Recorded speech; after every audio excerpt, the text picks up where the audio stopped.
تجربه نزدیک به مرگ، پدیده‌ای به قدمت زندگی، حالتی که فرد برای مدتی کوتاه از کالبد جسمانی خود بیرون می شود و پس از درک و مشاهده عالم بیرون از جسم دوباره به بدن خود باز می گردد.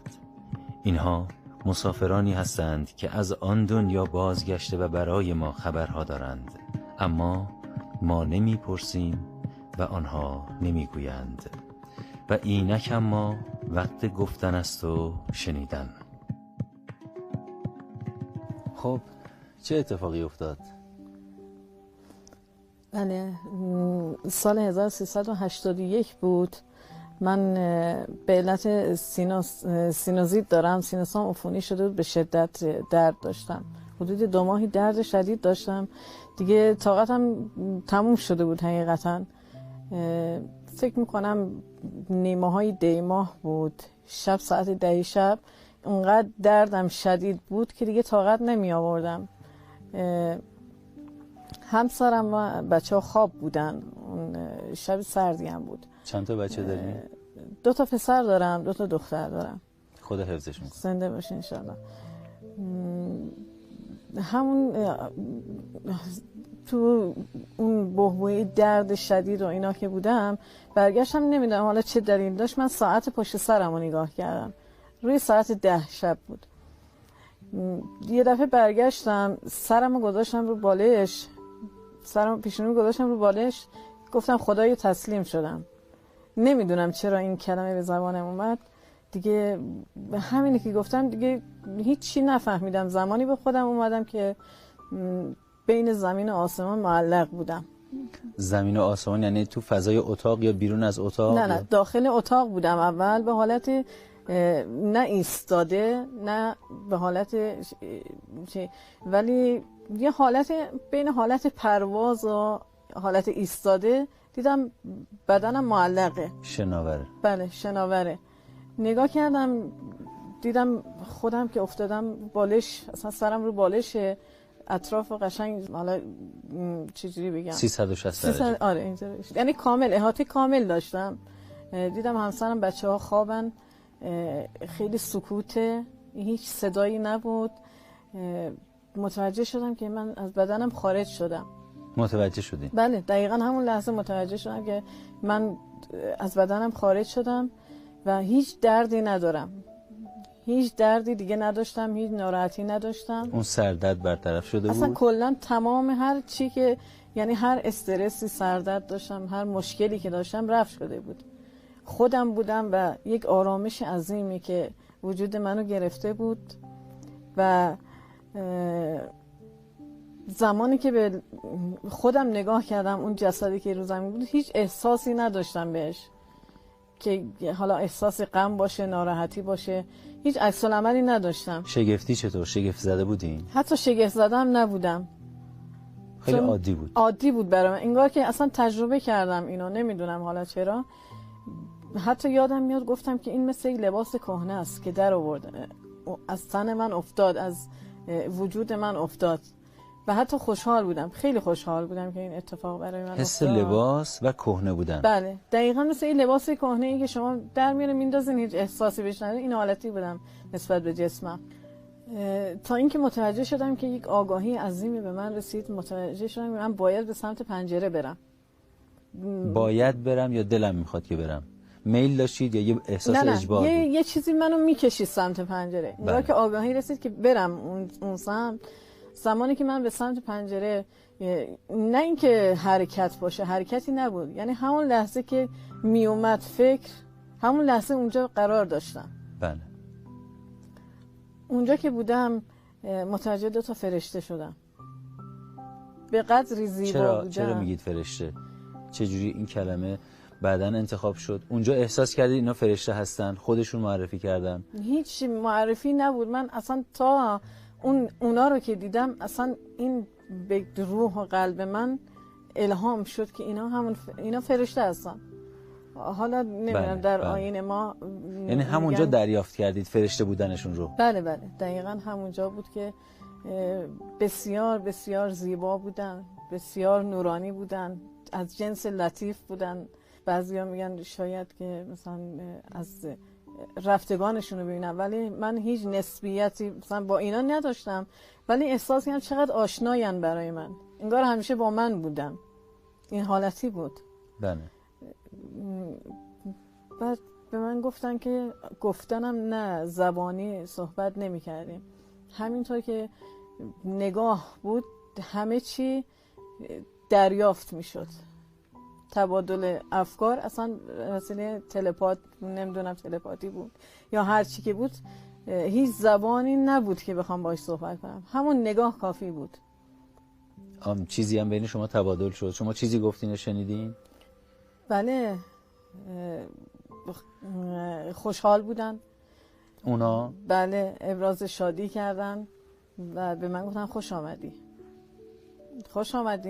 و بعد گفتن یعنی همون معنا رو منتقل کردن. بله منتقل کردم. حس شادی عجیبی بود، حس آرامش عجیبی بود.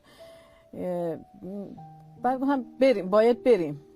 به من گفتم بریم، قراره که بریم دیگه. من چون تصمیم محض شده بودم، برام سوال نبود که حالا میخوام کجا برم، چه مسئله‌ای میخواد پیش بیاد، چی اتفاقی میخواد بیفته برای من.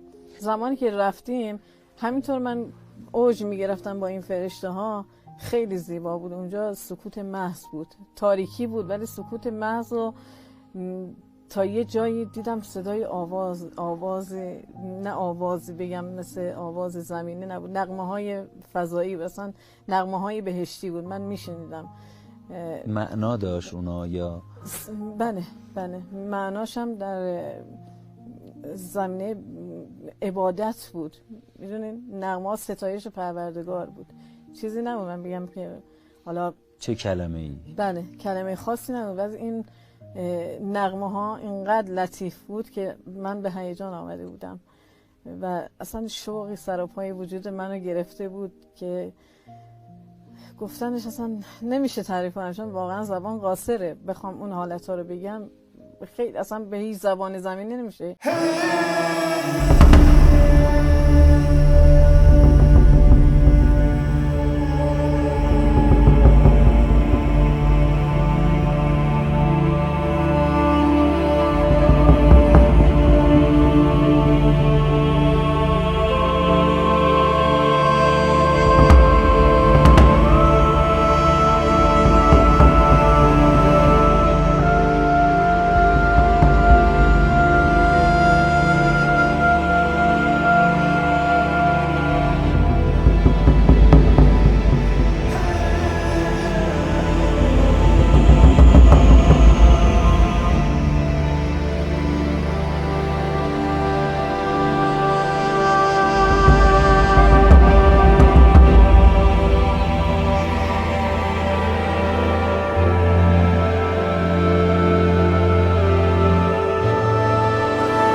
جهت داشت؟ نه هیچ جهتی رنگ نداشت. داشت؟ هیچ جهتی رنگش بله، رنگی به قدری این نور روشن بود که تمام روشنایی جهان رو اگر بخوام در کنار این قرار بدیم شاید حتی 1/1000 اون نور نمیشد.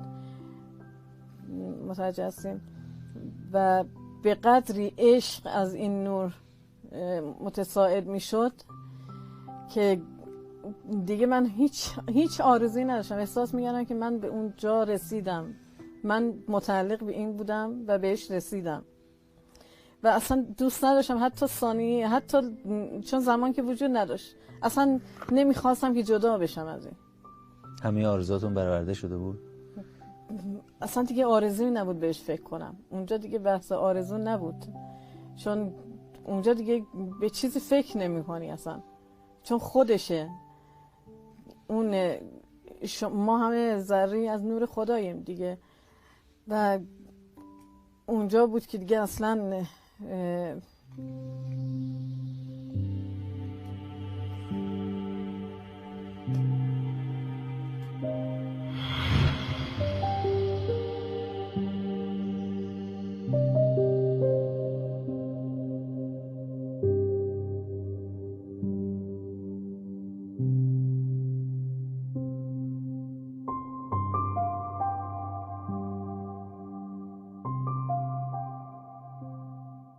من قبل از تجربه‌ام خیلی درگیر بودم، هم درگیر بیماری، حالا مشکلات دیگه ای که بود.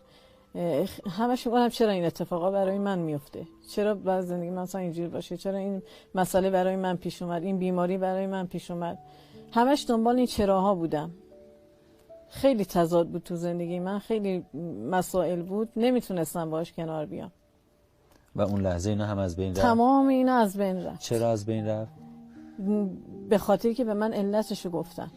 با علت گفته شد. بله، و علت ها درست شد. بود، سر جاش بود. دقیقاً تمام این اتفاقات باید میافتاد. تمام این اتفاقات باید میافتاد تا من اون درسی رو که باید میگرفتم از آمدنم به این زندگی، اون درس رو گرفته باشم. من نمیدونم چه مدتی اونجا بودم، از نظر بعد زمانی وجود نداشت اونجا برای من. دیگه بعد از اون که نور، کم کم از نور جدا شدم، چون دیگه آگاهی ها بهم رسیده بود. این جذب شدن و جدا شدن مکانی که نبود، نه بود؟ نه اصلا هیچ مکانی وجود نداشت. میفرمایید نور هرچه بیشتر منو به خودش جذب میکرد، یعنی چی؟ یعنی یکی تر میشدید؟ یعنی از نظر مکان جلو میرفتید یا نه از نظر آگاهی بیشتر؟ نه، آگاهی بود. میگم همون هر سری که من به سمت نور بیشتر جذب میشدم، آگاهی به سمت من هجوم می آورد. این جذب یعنی توجه یا نه بازم چیز دیگه است؟ توجه نمیشه گفت. آیا کلمه پیدا نمیشه واسه اون؟ نه اصلا نه. من هر چی تو این سالها خواستم حتی بگم پیش خودم نتونستم. فقط یه چیز مطمئنید، این که میگید جذب نور منظوری نبود که شما درون منبع نور نزدیک و نزدیکتر یا فرو میرفتید یا مکانتون جابجا میشد. منظور این نیست. نه این نیست منظور. چطوری بگم؟ خیلی سخته گفتنش، خیلی سخته. اصلا زمانی هم که یعنی اون عشق با شدت بیشتر منو در بر میگرفت. یعنی اینقدر اون عشقی الهی عظیم بود که دیگه اصلا احساس میکردم که دارم دیگه، من حتی اگر ذره‌ام بودم اون ذره‌ام از بین رفت، دیگه چیزی وجود نداشت. این حالت برای من بود.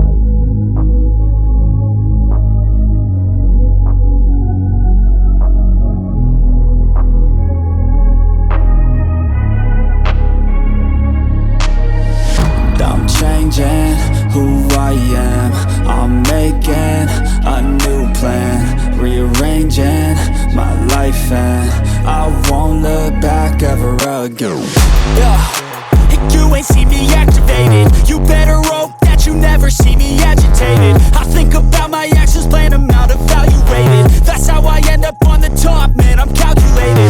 My mind's a weapon, my body is the engine. I'm never second guessing, I just do what I was destined. Cause I feel I got the blessing, persistence and obsession. That's how you keep progressing, I already learned that lesson, yeah. I'm changing who I am, I'm making a new plan, rearranging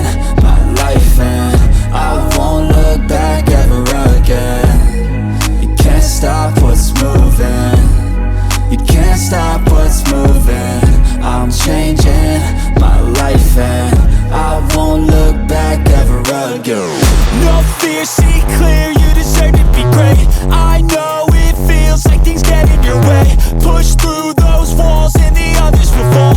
Sit up, stand tall, you can get through it all. I need some energy, anxiety's no friend to me. I have a short memory, I don't really remember things. That's how I move on, that's how I stay strong. A new day's on, I'll keep moving right along. And I feel like the pain in the past, it needs to stay in the past. You gotta take off the cast, I wanna. چیزایی نشون دادن اونجا، گفتن که اگر نیای اینجور میشه، اگر بیای اونجور میشه. یعنی اگر برگردی به جسمت این اتفاقات نمیفته، بله. اما اگر برنگردی اتفاقاتی میفته. بچه‌ها تحت شرایط خاص قرار میگیرن. به من گفتن من حق انتخاب داشتم. حالا برای بعضیا شاید اتفاق نیفته، ولی به من حق انتخاب داده شد که بمونم یا برم. سریع تصمیم گرفتم برگردم. به خاطر فرزندان. پسر بزرگ من 11 سالش بود، 2 تا دختر کوچیکم بود، 4 سال نیمش بود، پسرم 2 سالش بود. خیلی کوچیک بودن، یعنی واقعا شرایط جوری بود که اون چیزی که به من نشون دادن قابل تحمل نبود برام. قدر و معنای مادر رو اینجا میشه فهمید. شما اونجا رو رها کردید به خاطر اون عشق خیلی عظیم بود، خیلی عظیم بود، ولی باز نتونستم در برابر این که حالا چه اتفاقی برای این بچه‌ها میفته مقاومت کنم. زمانی که داشتم میامدم گفتم چقدر خوب شد، چقدر خوبه که اینا رو برای همه مردم بگم که تمام هستی از عشق به وجود آمده و هیچ چیزی غیر از عشق نیست، همونه، هرچی هست عشقه. میخواستم، یعنی جوری بود که میخواستم بگم صلح باشه، جنگ نباشه، مردم با هم مهربون تر باشن، هدفشون رو دنبال هدف زندگی برن و سعی کنن که هر قدمی که برمیدارن خیر و برکت و رحمت توش باشه. دقیقاً تو ذهن من این بود که برگردم به همه بگم که من چی دیدم و چی به من داده شد. ولی زمانی که از یک نقطه‌ای به نزدیک کره زمین که رسیدم کاملا پرده کشیده شد روی تمام اون آگاهی‌ها و من فراموشی محض گرفتم. یعنی هر چی که دیدم، هر چی که به من نشون داده بودن، مکانهایی که برده بودن، همه چی از آگاهی‌ها همه رفت. فقط غیر از این که دارم الان تعریف میکنم همه چی از من گرفته شد. و شما بدون اون آگاهی‌ها برگشتید به بدنتون. بله. زمانی که به خودم اومدم دیدم که داخل فضای خونه هستم، ایستادم و دارم با تعجب به اطرافم نگاه میکنم، به همسرم، به بچه‌هام که خواب بودن. باز هم شناور؟ نه حالت ایستاده بودم. ایستاده روی بله. کف ایستاده اتاق. بودم. بله ایستاده بودم و داشتم به جسدم نگاه میکردم. همسرم سمت چپ بود، بچه‌ها رو تخت بودن، اصلا اینا نگاه میکردم و به صورت شیب با درد خیلی خیلی شدیدی وارد بدنم شدم.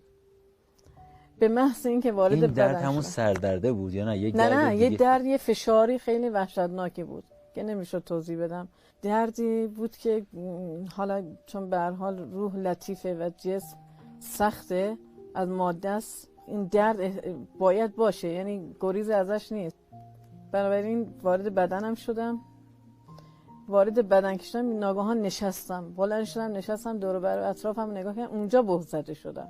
دردم دوباره شدت گرفت، سردردم دوباره شدت گرفت، دوباره اضطرابم برگشت و اونجا بود که شروع کردم بلند گریه کردم و فهمیدم که دیگه برگشتم به بدنم و اون تجربه‌ای که داشتم خب خیلی آرامش داشت، خیلی خوب بود، اصلا هیچ چیزی باش برابری نمیکنه تو این دنیا. همه یه چیزایی که اون لحظه وقتی که نشستین به یاد آوردین همون چیزایی بود که الان به ما گفتین، چون بعضی از تجربه‌گرا بعدها به یاد میارن، شما همونجا به یاد آوردید تجربه رو. دقیقاً همون لحظه به یاد آوردم. حتی اون لحظه‌ای که من از یک مرحله به بعد آگاهیامو اکثرش رو از من گرفتن، همون لحظه به یاد اون رو به یاد آوردم. بله. همه رو به یاد آوردم و خیلی گریه کردم که از صدای گریه من همسرم بیدار شد. گفت چی شده؟ حالا من براشون تعریف کردم که این اتفاق. گفت بگی بخواب، مشکل چیزی نیست، نه خواب دیدی شاید اینا. ولی من بلند گریه می‌کردم، گفتم میخوام برگردم دوباره. کاش اشتباه کردم. فقط اشک میریختم، میگفتم منو برگردونین. تو رو خدا بیان منو برگردن، من نمیخوام اینجا باشم، من نمیتونم اینجا باشم، جای من اینجا نیست. و به قدری گریه می‌کردم که همسرم با من شروع کرد گریه کردن. گفت چه اتفاقی برات افتادی؟ که من براشون تعریف کردم و گفتم تنها دلیل من برگشت من به زندگی فقط این بود که تا یک زمانی که حالا نمیدونم چه زمانی هست مواظب بچه‌هام باشم. ای ما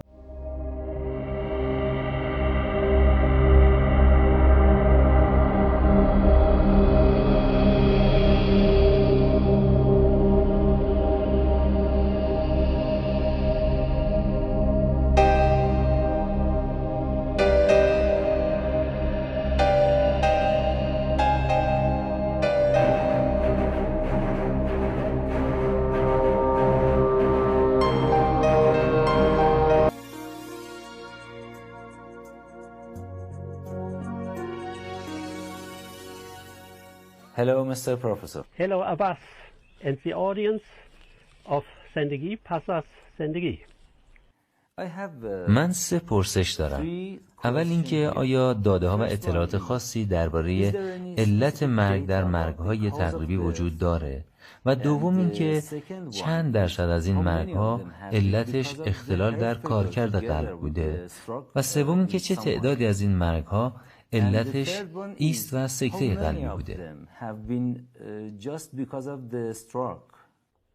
در این زمینه آمار و ارقامی در اختیار ندارم، اما لازمه بگم شاخصه هایی که آقای مودی برای تجربه های نزدیک به مرگ توصیف میکنه میتونه در شرایط متفاوتی روی بدن، مثلا ممکنه بعد از سکته قلبی، ضربه مغزی، غرق شدن و حتی در شرایط عادی زندگی و یا حتی در حالاتی رخ بدن که در اون لحظه هیچ خطر جانی شخص رو تهدید نمیکنه.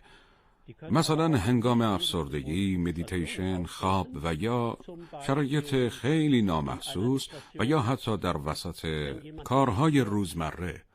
البته اولین گزارش ها مربوط به تجربه نزدیک به مرگ از سوی کوهنوردانی ابراز شده که تجربه سقوط در کوهستان رو داشتن و در لحظات اندکی که در حال سقوط بودن تجربه نزدیک به مرگ داشتن و مثلا گفتن که در اون چند ثانیه کل زندگیشون مثل یک فیلم سینمایی برای اونها به نمایش در اومده.